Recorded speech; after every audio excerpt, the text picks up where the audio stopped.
Vamos lá. Thales, muito bem-vindo.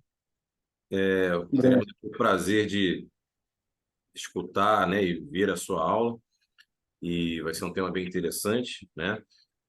E primeiro eu quero dar as boas-vindas aqui às pessoas que estão começando a entrar. Né? Imagino que o pessoal esteja saindo, né, de consultório, etc. Estou naquele processo de retorno, né? Mas acho que o pessoal vai chegando aí aos poucos. Thales, prazer ter você aqui. Seja bem-vindo. Parabéns pelo tema do mestrado, né? Você foi muito, na minha opinião, corajoso e, ao mesmo tempo, feliz na escolha, né? Do tópico, porque você aproveitou o seu mestrado para não somente engrandecer a sua carreira, mas pesquisar algo útil para a sociedade, né? Nem sempre as duas coisas são possíveis, né? Às vezes, somente é priorizado um lado da moeda, mas você conseguiu focar nos dois lados. E fica aqui o meu parabéns a você e estamos aqui animados para ouvir a sua aula, tá? Eu vou só apresentar aqui um mini currículo do Thales para passar a palavra a ele. Então, ele é mestre em fonoaudiologia pela Universidade Federal da Paraíba, é especialista em motricidade orofacial pelo ID de Pernambuco, correto? Especialista em audiologia pelo Conselho Federal de Fonoaudiologia, aprimoramento em otoneurologia pela PIG, aperfeiçoamento em processamento auditivo central também pela PIG, certificação profissional em Mindfulness, tem formação em neuromodulação não invasiva pelo Instituto NAPEM, né, de São Paulo, e tem atuação na avaliação e reabilitação de transtornos auditivos e vestibulares e as suas relações com a região cérvico-orofacial. Thales, prazerzaço, cara. Fica à vontade. Você quer compartilhar sua tela, alguma coisa? Isso, Sim. deixa eu É compartilhar. Isso, mas qual é o... Porque eu preciso te colocar. Tá, Puxa, qual deles aqui eu coloco? O... coloca a Thales Vanderlei. Deixa eu ver aqui. Tem aqui Thales Vanderlei. Imagino Tem que iPhone e tem Thales. com a camisa azul, eu acho. É esse que eu coloco? Isso.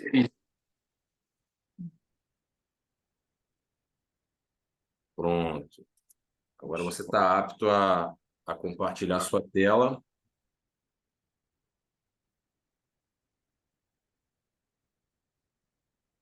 Só um momento. Fica à vontade. Então, sejam bem-vindos aí, Tiago, Luciana, Laís, Tamires, Josiane, Vanessa, Tatiana. Que bom que vocês estão por aí. Foi? Chegou. Tudo certo. Thales, fica à vontade. Estamos aqui para ouvi-lo.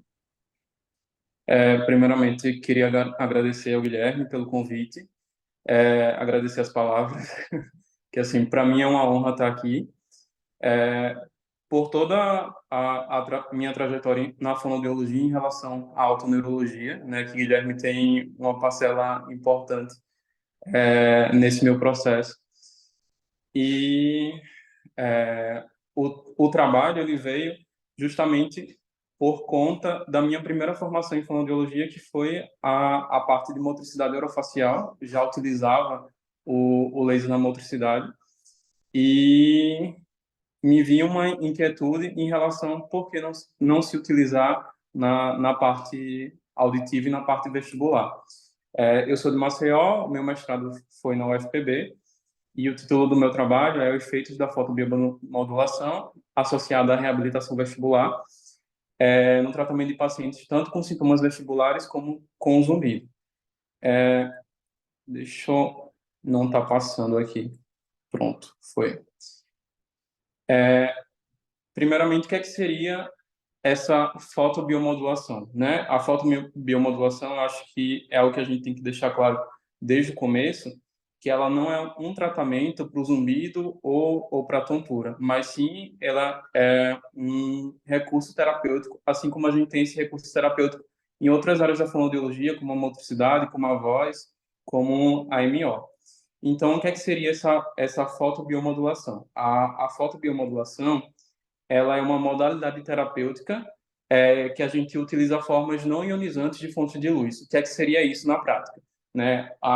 A luz da fotobiomodulação do laser, ela não tem propriedade para modificar a estrutura celular é, propriamente dita, né? Ela não vai transformar a célula, aquela estrutura, em outra estrutura. O que é que o laser vai fazer é justamente pegar os recursos que já tem naquela célula para inibir ou para intensificar o processo químico e molecular que já aconteceria naturalmente. Na fotobiomodulação, a gente utiliza há poucos anos na literatura, antes a gente utilizava o termo laser terapia ou laser de baixa intensidade como sendo a fotobiomodulação, né?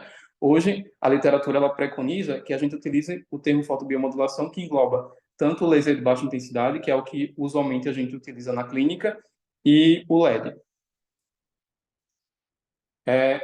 E o que é que diferenciaria entre esse laser e o LED? Tanto o laser quanto o LED são acrônimos da língua inglesa, e a característica do laser é que essa luz que a gente emite, ela é monocromática, ou seja, quando a gente está emitindo a luz, ela tem sempre o mesmo comprimento de onda. Essa luz ela chega no tecido sempre com a mesma distância. Não existe uma variabilidade de comprimento de onda quando eu emito essa luz. Ela é colimada, ou seja, sempre o laser ele vai estar sempre na mesma direção, ele não espalha tanto como o LED, e ele é coerente. No período de tempo, no mesmo espaço, no mesmo período de tempo, ele vai estar sendo emitido. Não tem como emitir o laser e essa luz ela sair alguns segundos depois da outra, o que não acontece no LED. Uma diferenciação do LED para o laser é que o laser ele acaba sendo um pouco essa luz ela se espalha menos no tecido, em contrapartida do LED, pelas características de ser não colimado e não coerente, ele acaba espalhando mais no tecido alvo e penetrando menos.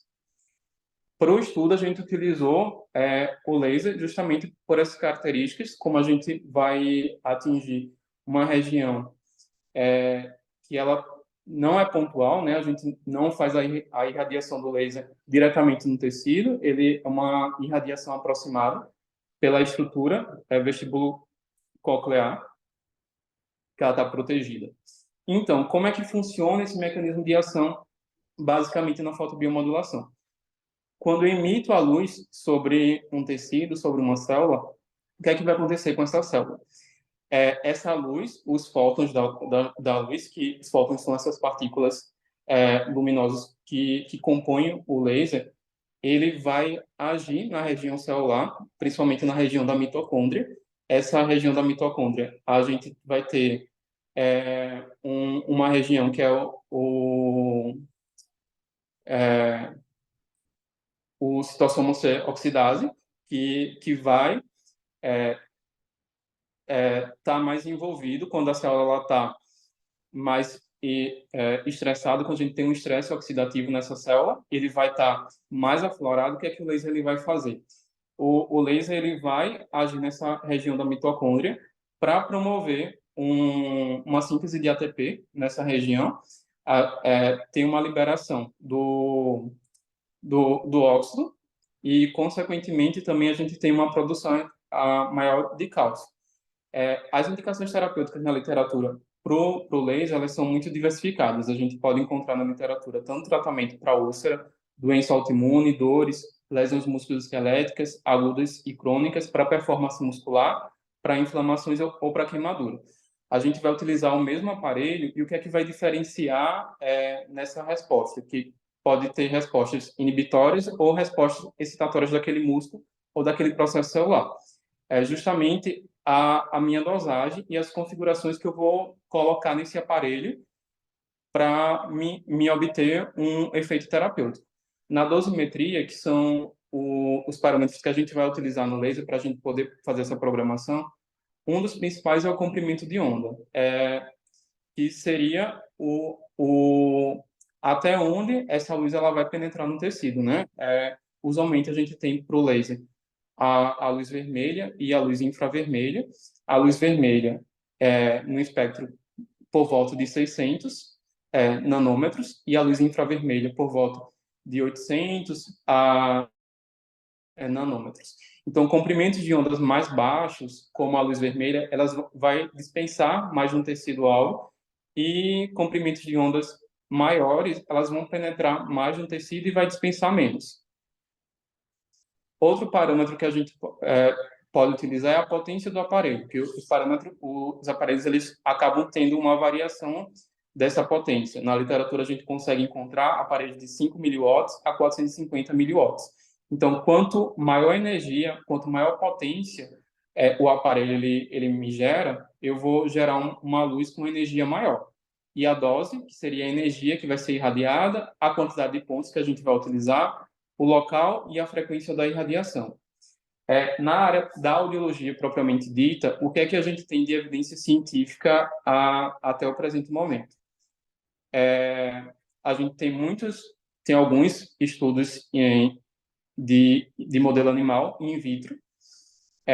Geralmente esses estudos eles fazem uma aplicação de alguma droga ototóxica nos camundongos e para gerar um estresse oxidativo naquela região. Os estudos eles vêm mostrando, tanto por uso de eletrofisiologia quanto por uso histológico, que os camundongos que eles são submetidos à fotobiomodulação à luz, eles têm uma recuperação tanto do limiar auditivo quanto a nível histológico melhor. Existe uma maior produção de fibroblastos naquela região para produzir o reparo tecidual.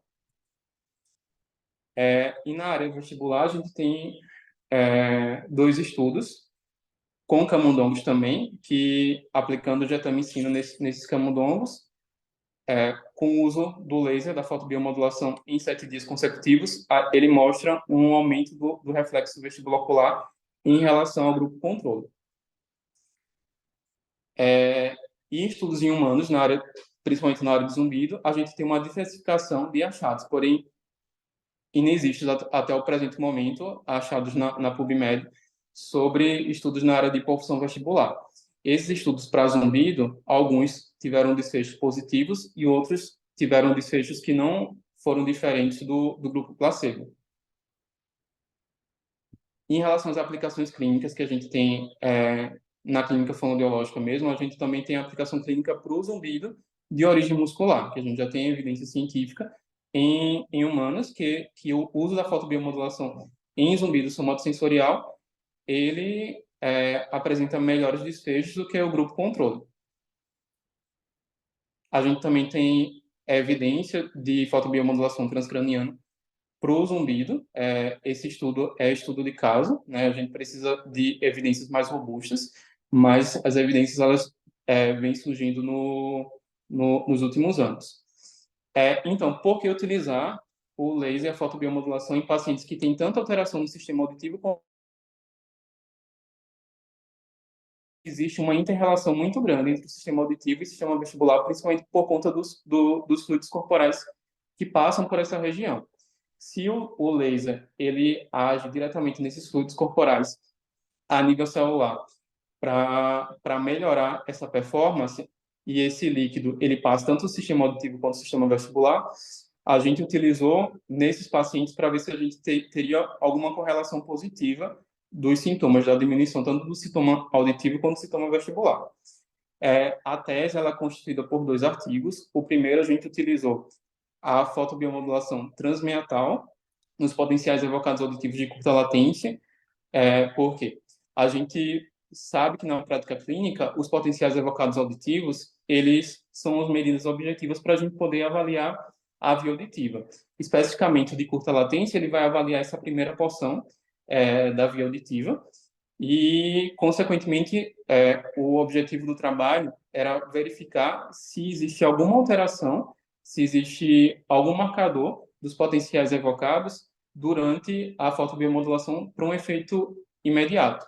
Porque a gente viu agora há pouco que existiam vários estudos para zumbido que mostraram um efeito positivo e outros que não mostraram um efeito positivo. Então, a gente precisa ter certeza, ter clareza de que a dose terapêutica, o modo de utilizar o laser, ele conseguiu chegar na região da cóclea, na região vestibular, para produzir algum efeito a nível de potencial. Então, o desenho do estudo, o que é que a gente fez? Foi um corte transversal, randomizado crossover, com presença de pré e pós-teste. Foi utilizado para esse estudo 30 participantes, por meio de cálculo amostral, correspondente a 60 orelhas. Foi realizada uma clínica particular da cidade de Maceió, e para critério de inclusão, tinha que ter audição normal, sem queixas otológicas. Foi realizada uma randomização por meio do Excel, para saber se a orelha irradiada seria direita ou esquerda, e a gente comparou o mesmo sujeito, são 60 orelhas, mas são 30 participantes, cada orelha de cada participante serviu como grupo controle e grupo pesquisa. Então, a gente realizou a metoscopia, a imitância e o PEAT, por meio do estímulo clique, e também a eletrococulografia. E como é que funcionou? A gente fez a primeira coleta da orelha não irradiada, para a gente não sofrer interferência do laser, mesmo sendo da outra orelha, como a gente não tem dados suficiente, ele poderia chegar pro outro ouvido. Então a gente preferiu fazer primeiro a coleta da orelha não irradiada, para depois fazer a coleta da orelha irradiada, tanto do ECOG quanto do PEAT. O laser que a gente utilizou foi o Duo da marca MMO, com comprimento de onda infravermelho, com potência de 100 mil watts e com emissão contínua de 42 watts. Foi selecionado no vermelho, que dura em média 7 minutos, que era contabilizado. E o estudo ele foi feito em uma dose única. Então, por que a gente utilizou o laser de forma transmeatal, que seria por meio do meato? A gente já tem estudo em cadáver humano com laser infravermelho de 80 miliwatts, que mostrou que a energia transmitida de forma transmeatal ela é melhor absorvida pela orelha interna do que pela região da mastoide. E o procedimento, a gente pensou de fazer antes a coleta sem irradiação, com irradiação, para minimizar os efeitos. Então, esses são a tabela de resultados, e a gente consegue observar que a gente obteve um aumento tanto da amplitude de SP, quanto a relação SP, AP, área e amplitude. Esse é um modelo de um paciente que foi realizado antes da aplicação da fotobiomodulação, a eletrococulografia, e após a eletrococulografia a gente observa um aumento de amplitude do SP. Esse potencial SP está muito relacionado com as questões da célula ciliada interna da cóclea. Então, quando a gente tem um aumento naturalmente do SP, ele tem uma progressão de aumento do potencial AP também. Só que isso não aconteceu na pesquisa, né? O SP ele teve esse aumento, mas o AP ele não teve. Então, o aumento da relação SP-AP, ela se deu pelo aumento da amplitude de SP. E na literatura a gente vê que esse aumento da relação SP-AP, ela está relacionada com mudanças na velocidade da onda sonora na membrana basilar, o qual são restringidos por carga de volume excessivo da endolinfa, e não ocorreram efeitos adversos. Então, a gente teve como conclusão do estudo que o laser, a fotobiomodulação infravermelha, com os parâmetros utilizados, ele conseguiu ter mudanças eletroquímicas que possibilitaram mudança do potencial ECOG. A gente não teve mudanças no PEAT. E o artigo 2 foi o efeito da fotobiomodulação para o tratamento desses pacientes com sintomas vestibulares e com zumbido. Foi um estudo triplo cego.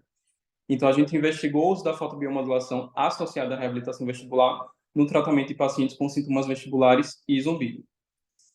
Os sintomas vestibulares, pela Associação Brasileira de Otorrinolaringologia e Cirurgia Cérvico-Facial, distingue vertigem e tontura e desequilíbrio. São sintomas diferentes que entraram no estudo. E para esses sintomas, o tratamento que já é consolidado na literatura é a reabilitação vestibular ou tratamento farmacológico com evidência de moderada a forte em revisões sistemáticas. Para o zumbido, a gente tem uma origem terapêutica muito diversificada. Existem vários tratamentos para o zumbido e que estão sendo pesquisados atualmente também, com a TRT, a MAILE, o uso do aparelho auditivo, e isso vai depender de paciente para paciente. O desenho do estudo ele foi triplo cego, ele foi realizado aqui em Maceió. Foram convidados voluntários com sintomas vestibulares e zumbido crônico. Tanto sintomas vestibulares como zumbido, eles já eram crônicos, ou seja, há mais de 6 meses, encaminhado por residentes de uma residência de otorrinolaringologia. Eram maiores de 18 anos, com presença de sintoma vestibular e zumbido neurosensorial de forma constante e crônica. O paciente ele não poderia participar do estudo se ele sentisse zumbido um dia na semana e os outros dias não sentisse. Ele teria que ser constante. Os limiares auditivos tinham que ser simétricos bilateralmente. Se tivesse uma perda moderada de um lado, essa perda tinha que ser moderada do outro lado também. Presença de uma hipofunção vestibular em um ou mais canais, na calórica, no head shake, na vibração, no verrite, e não está em uso de nenhuma medicação para tratar os sintomas avaliados. Sem alterações psiquiátricas, sem uso de adaptação de ASE prévia, e a população até 60 anos de idade. Então, os pacientes, eles iam chegando para as avaliações, e a gente fez uma randomização de uma proporção de 1 para 1. Um grupo de pacientes, eles eram alocados no grupo C, que era a reabilitação vestibular e a fotobiomodulação placebo, que o laser ele não era acionado, e o grupo pesquisa, que era a reabilitação vestibular e a fotobiomodulação ativa, que ocorreu essa randomização em blocos de 4 em 4 voluntários. A gente tinha o primeiro contato via telefone. Os pacientes, eles, se tivessem dentro dos critérios de elegibilidade, eram convidados para avaliação. Mesmo assim, 7 foram excluídos durante essa avaliação. Foram randomizados 25 e, por desistências no meio do caminho, foram analisados 10 do grupo controle e 10 do grupo pesquisa. O cegamento era em relação aos voluntários. Os voluntários eles não sabiam se o laser que estava sendo aplicado era placebo ou era o laser verdadeiro. O fonoaudiólogo, pesquisador e terapeuta também não sabia, e nem o estatístico. Quem sabia era a pesquisadora que realizou a randomização e o fonoaudiólogo que aplicava exclusivamente a fotobiomodulação nesses pacientes. Então, como formas de avaliação, a gente utilizou o teste de acuidade visual dinâmica, a escala visual analógica, tanto para a tontura quanto para o zumbido, o DHI e o THI e a posturografia.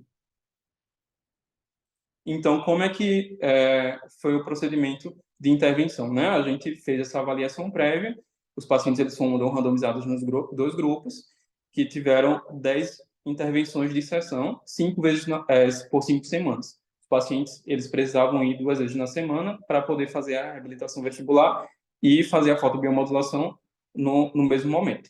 E depois dessas 10 sessões, era marcado um novo encontro para realizar as reavaliações e devolutiva das intervenções para os pacientes. A reabilitação ele era em formato de dupla ou individual. O protocolo foi estruturado pelos autores e adaptado à literatura. Durante as sessões, a gente procurava ver os exercícios que realizavam conflito sensorial para que esses pacientes fizessem em casa também. As sessões elas duravam 30 minutos e é orientado a repetir um dos 7 exercícios em casa de 2 a 3 vezes ao dia. Esse é o protocolo que a gente formulou. Cada semana, esse protocolo ia mudando de forma gradativa. Em relação às intervenções, a gente utilizou o laser, a fotobiomodulação, pelo DUL da marca MMO, que é igual da primeira pesquisa, só que a gente utilizou ele de forma bilateral. Então, cada laser ele irradiou 42 joules, totalizando 84 joules. Antes de cada sessão, era realizada a meiotoscopia para o uso do laser. Em relação aos resultados, aos achados, né? Dos 20 pacientes que participaram do estudo, 5 eles tiveram audição normal, 5 eles tiveram perda auditiva leve e 10 com configuração descendente leve nas frequências agudas, como o gráfico que demonstra aqui essa audiometria. A idade dos pacientes, elas foram uma média de 52, tanto para o grupo controle quanto para o grupo placebo. Essa é a tabela de resultados. Então, em relação aos sintomas vestibulares pré e pós, o que foi que a gente achou? A gente achou uma melhora significativa no pré e no pós-terapia do grupo C e grupo pesquisa. Tanto o grupo C quanto o grupo pesquisa, eles melhoraram dos sintomas vestibulares, de forma estatisticamente significante. Em relação à diferença entre um grupo e o outro, a análise sensorial da função vestibular, pesquisada na posturografia, foi melhor no grupo pesquisa. Em relação ao limite de estabilidade, a gente teve um aumento muito mais considerado no grupo pesquisa do que em relação ao grupo controle, e a acuidade visual dinâmica ela também teve uma melhora significativa em relação ao grupo controle. Em relação ao zumbido, todos os parâmetros do THI, tanto funcional quanto emocional quanto total, foi significante em relação ao grupo controle. Em relação ao que é que a gente tem de achados na literatura, né? Na literatura a gente vê que os achados vestibulo-cocleares relacionados com a idade, tanto a audiometria a gente tem, geralmente uma audiometria com uma configuração descendente, como foi a maioria dos pacientes do estudo, e o vestibular a gente tem um RVO com ganho reduzido, com ausência de sacadas. O que é que a gente tem na literatura também? Que desordens da proteína ligante do cálcio tem um aumento da susceptibilidade de alterações vestibulo-cocleares com a idade. E também na literatura ela aponta, em decorrência de revisões sistemáticas, que os mecanismos moleculares desencadeados após a fotobiomodulação, um deles é o aumento da produção do ATP, o que induz esse influxo de cálcio intracelular, o que pode explicar um pouco os nossos achados. Então, quais as dosimetrias parecem em relação ao que a gente pesquisou? A comprimento de onda infravermelho, a aplicação transmeatal e uma potência maior do aparelho, assim como uma dose maior também. Dos estudos que a gente procurou, a aplicação da dois estudos realizaram a aplicação da fotobiomodulação a fim de avaliar os efeitos do sistema vestibular em vivo após a indução de vestibulopatias. Mas a gente não conseguiu achar na literatura pesquisas com fotobiomodulação transmeatal bilateral com comprimento de onda infravermelho em pacientes com zumbido e nem fotobiomodulação para pacientes com sintomas vestibulares. E o estudo também ele demonstrou a efetividade do programa de reabilitação vestibular proposto. Na literatura, a gente também tem que o limite de estabilidade está diretamente relacionado com a melhora da análise da função vestibular, o que corrobora com o estudo. E o teste de AVD ele também vem sendo relatado na literatura como confiável para a sensibilidade de melhora dos sintomas vestibulares. Não encontramos melhora do zumbido no grupo que realizou a fotobiomodulação placebo, portanto, a RV não foi capaz de interferir nesse sintoma. Então, como conclusão, a gente tem que a fotobiomodulação associada à reabilitação vestibular ela apresentou um efeito positivo para a redução do incômodo do zumbido desses pacientes, assim como as variáveis que a gente utilizou para a avaliação vestibular.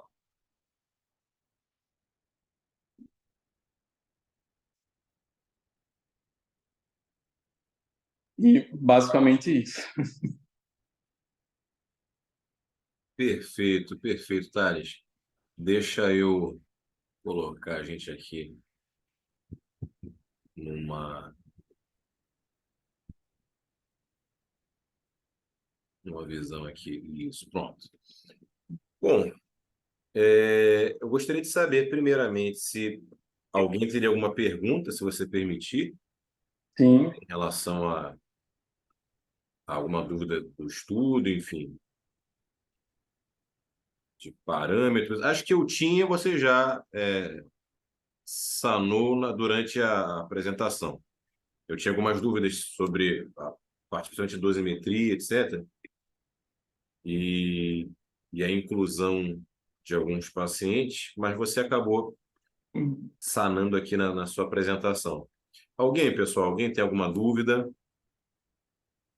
Gostei, se vocês não tiverem, ou que se quiserem pensar alguma coisa, eu faria aqui algumas considerações positivas relacionadas ao seu trabalho. Vamos lá. Bom, primeiro você teve a feliz iniciativa de ter duas formas de medir os resultados. Uma com um aspecto objetivo, né? Ou seja, que não depende da resposta do paciente, que era a medida eletrofisiológica, e aí você conseguiu documentar ali um aumento do potencial de somação, correto? Isso. Fiquei impressionado de ver realmente a amplitude do potencial aumentando. O que foi interessante é que você, digamos, bateu o martelo em algumas questões que até então a literatura era um pouco mais fraca, porque já existia um artigo, mas não era controlado, que havia também visto um aumento da amplitude, se eu não me engano, até do potencial de somação mesmo, e não do de ação, mas não era um estudo controlado. Foi do potencial de ação, foi do potencial de ação, mas não era um estudo controlado. Logo, você, né, não consegue saber tão bem se aquilo foi decorrente do recurso do dispositivo, né, ou não. E aí, como você teve um grupo placebo, acabamos que fica um pouco mais claro de onde veio esse efeito. Isso é importante porque isso ajuda a explicar por meios eletrofisiológicos os efeitos que nós temos, né? E o que acaba até corroborando com os mecanismos que já estão na literatura, né? Então, esse ponto foi muito importante. Você reforça até uma necessidade que é o que eu compartilho, de acordo com os meus estudos e a minha prática, de que uma dose um pouco mais elevada da que a gente costuma ver em alguns estudos pode ser mais interessante, a princípio. Eu, até o momento, não estou convencido de que uma dose baixa seja o melhor caminho, a princípio. Nada contra, mas todo o corpo de literatura vem mostrando que uma dose um pouco maior, porque existem diversas barreiras, né, para chegar. Uma delas é o não contato. Então, a falta do Sim. contato com o tecido já é suficiente para diminuir a energia, né? E a quantidade de tecidos como barreira. Então, você tem a membrana timpânica, você tem a própria cadeia ossicular, né?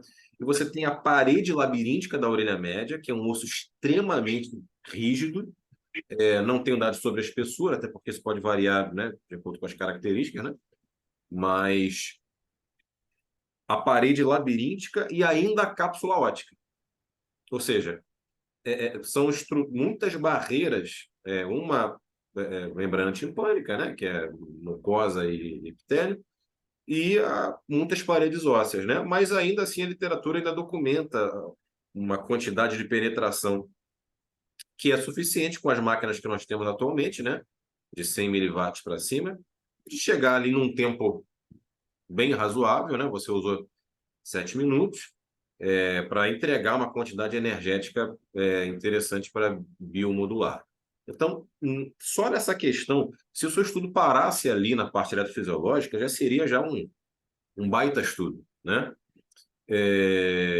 Mas você ainda teve outros achados interessantíssimos, que foi verificar isso na funcionalidade, né? Ou seja, o que isso traz, né, de benefício, né? Porque mostrar que o potencial de somação aumentou é apenas uma explicação. Ou seja, explica o que pode acontecer. Mas se isso pode ajudar pacientes, são outros 500. E você também mostrou isso. Eu tive a oportunidade de ler o seu estudo na íntegra, né? Eu acho que ele vai estar disponível para as pessoas, né, daqui a pouco, né? E claramente, falando do zumbido especialmente, a melhora foi expressiva no THI. Não lembro se você usou também escala visual analógica. Usou? Usei. Né? Eu creio que os dois mostraram, o THI e a escala visual analógica, uma melhora bem expressiva em comparação ao grupo placebo. Então, isso vem a reforçar todo o corpo de literatura que veio anteriormente, de estudos de boa qualidade, assim como o seu, com grupo placebo, etc., reforçando que realmente nós temos um efeito neuromodulador, né, da função periférica e também a central, através da transcraniana, que pode ser benéfica para esses pacientes, né? Quer dizer, logo o zumbido, que é um sintoma, um dos piores sintomas aí que nós temos, segundo a OMS, né, junto com tontura, dor de cabeça, etc. E, sim, nós temos, quando o paciente é bem investigado, nós temos aí um bom recurso para utilizar como aliado, né? Como aliado. Alguns estudos anteriores avaliaram, por exemplo, pacientes que já haviam tentado, além da protetização, né? Terapia auditiva, outros recursos, né? Medicações que melhoram o fluxo sanguíneo. E esses pacientes foram alocados em dois grupos, um recebia o ativo, o outro era o placebo, e, novamente, o grupo ativo, que não era o placebo, apresentava ali melhoras mais expressivas, né? Enfim, excelente. Fiquei também curioso assim de ver como o limite de estabilidade também teve uma mudança muito maior, né? Não havia reparado nisso na leitura que eu fiz do seu estudo, mas ficou muito claro aqui para mim agora como a diferença da área do limite, né? Que depende também de uma consciência corporal, que depende do sistema vestibular. Você conseguiu modular ali a função periférica de maneira que o indivíduo conseguiu utilizar melhor a formação vestibular para expandir os seus limites de estabilidade, né? Eu acho que você não fez medida de ganho de RVO, né? Não, Foi incluído na só pela pesquisa, acuidade visual mas da mesmo. acuidade visual dinâmica, que melhorou nos dois, mas talvez tenha sido um pouco mais no grupo Isso, ativo, né? Pelo que eu isso, li, isso mesmo. correto? Teve Correto. diferença estatística nos dois, mas o P foi mais significativo no ativo, correto? Isso, correto. Perfeito, perfeito. E você utilizou até uma frequência semanal muito viável na prática clínica, né? Porque é muito difícil a gente conseguir fazer, por exemplo, 5 vezes na semana, na realidade, né? Na realidade prática. Então, você conseguiu até mostrar que, até para a realidade clínica, de consultório, né?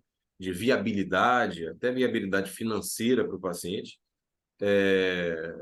uma estratégia possível, né?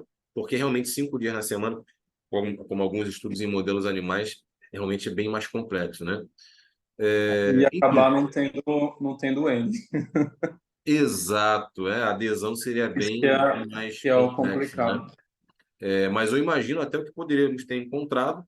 Existem dois fatores que, na minha opinião, podem influenciar bastante isso. Um é o tempo que você entra, quando você entra, né? Sim, Então, marcadamente nos estudos animais, quando você entra no dia seguinte, é onde você consegue obter o máximo, né? E é muito lógico, né, essa possibilidade. Mas o seu estudo, o que nós publicamos, na verdade, está na revista Arquivos Internacionais de Otorrino, porque foi apresentado no Congresso da Fundação, mas agora a gente vai publicar numa revista, né, numa outra revista, o estudo completo. Nós pegamos também pacientes crônicos, assim como os seus, né? E conseguimos também obter resultados. Nós comparamos o paciente que fazia só a reabilitação e o que fazia a reabilitação com a fotobio. Não existia a fotobio placebo, né? Mas foi feito a comparação e tivemos também resultados melhores no DHI, no ganho do RVO, etc. Enfim, só vem a reforçar com bases mais sólidas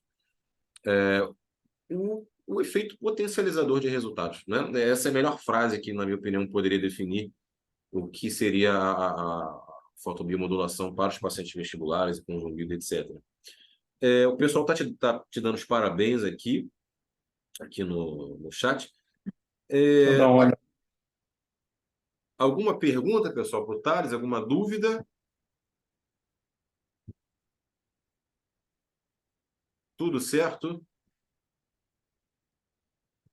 Tudo bem? Bom, imagino que não existam agora. Thales, eu quero te dar os parabéns mais uma vez. A Vanessa aqui está te dando os parabéns também. Obrigado, Vanessa.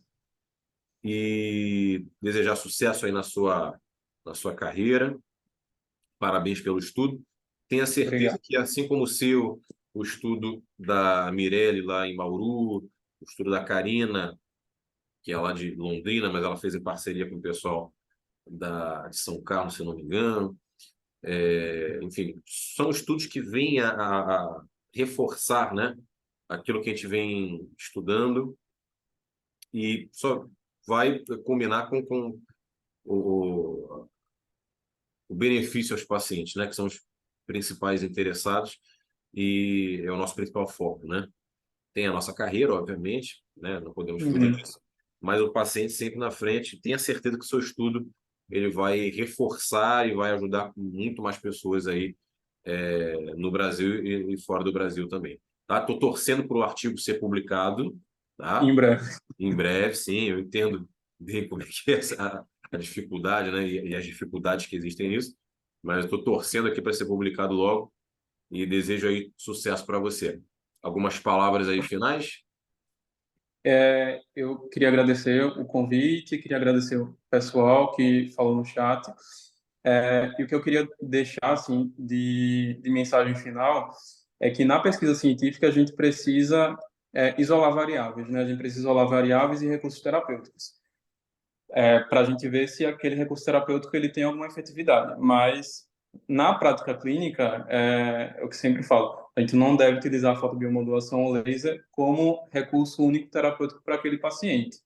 Até porque, embora os estudos tenham estudo mostrando a repercussão da gente fazer tanto uma estimulação periférica, que essa estimulação periférica ela vai ter sim repercussões a nível central, porque existe uma representação e tanto não só com laser, mas qualquer movimento que a gente faça ou qualquer estimulação que a gente faça em alguma parte do corpo, ela vai ter repercussões no sistema nervoso central. Só que especificamente em relação ao zumbido, principalmente paciente crônico, esse zumbido ele já está há um tempo, né? Existe alguma alteração durante essa via auditiva que vai ficar um engrama lá no sistema nervoso central. Então, tanto o laser, ele deve, para o zumbido especificamente, como na reabilitação, a gente tem a reabilitação vestibular como um padrão para o paciente que tem uma hipofunção. Para o zumbido, a gente não tem. Então, a gente deve utilizar esse laser com responsabilidade para esse paciente com zumbido, sempre associado com alguma outra técnica que vá trabalhar esse sistema nervoso central para a gente ter um prognóstico muito melhor, que é o que eu vejo na prática clínica e que eu vejo com outros colegas que trabalham também com zumbido. É um aliado, né? É um Sim, é um aliado aliado. potente, né? Um aliado muito relevante. E você tocou num ponto muito importante. Você até conseguiu controlar, de certa forma, bem inúmeros vieses, né? Na sua pesquisa, que foi muito interessante também. Pessoal, reforçando o que ele falou, na pesquisa, você vai usar somente um recurso, tentando controlar ao Isso. máximo que não exista nenhum efeito vindo de outra coisa. Na prática, você vai realizar um tratamento multimodal no seu paciente. Então, pensem que, por exemplo, no paciente com zumbido, quando você associa diferentes técnicas, até com a fotobiomodulação mesmo, você consegue modular o sistema límbico muito bem com a fotobiomodulação, que é um recurso também a ser considerado nos pacientes com zumbido, né? É um objetivo a ser considerado. Por exemplo, na minha prática, eu nunca utilizo a transmeatal sozinha, né? É diferente de uma pesquisa. Na pesquisa você deve fazer porque você quer saber se aquela técnica vai fazer esse papel. Agora, na prática, você vai estimular com laser o nervo vago, você vai estimular, por exemplo, o córtex pré-frontal, você vai estimular, às vezes, até o intestino do paciente, né?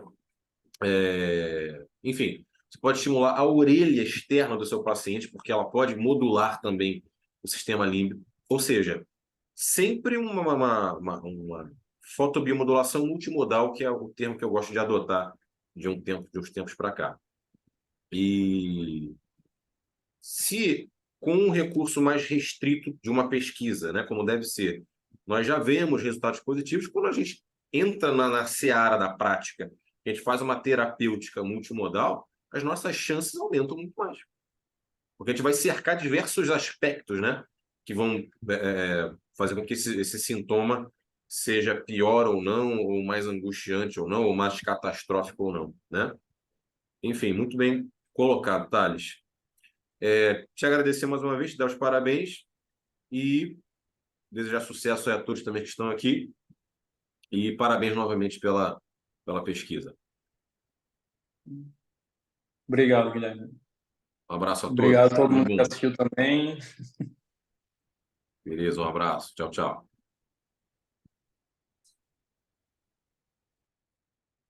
Imagina, pessoal. Prazer.